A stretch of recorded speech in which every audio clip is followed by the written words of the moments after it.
اللہ تعالیٰ کسی جان کو اس کی طاقت سے زیادہ تکلیف نہیں دیتا۔ ہے زندہ رہنے والے، ہے قائم رہنے والے، تیری رحمت کے ذریعے میں مدد چاہتی ہوں۔ اس کا کام تو یہی ہے کہ جب کسی چیز کا ارادہ فرماتا ہے تو اس سے فرماتا ہے ہو جا تو وہ ہو جاتی ہے۔ ہمیں اللہ کافی ہے اور کیا ہی اچھا کار ساز ہے۔ زندگی دھوکے کے سوا کچھ نہیں، اور کوئی پتا نہیں جڑتا مگر وہ اس کو جانتا ہے۔ بے شک استغفار کی توفیق تمہارے کامیاب ہونے کی نشانی ہے۔ یا اللہ ہماری تمام خطاؤں کو معاف فرما دے۔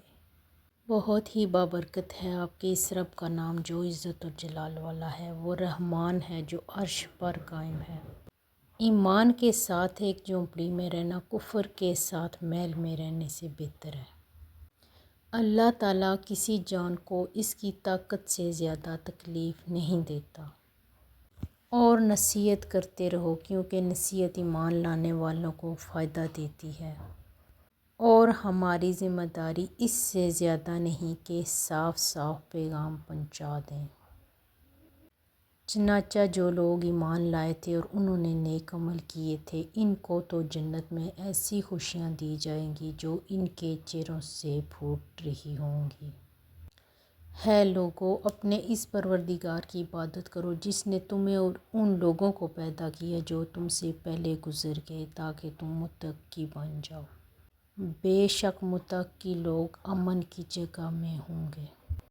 ہے انسان تجھے اپنے رب کریم سے کس چیز نے دھوکے میں ڈال رکھا ہے؟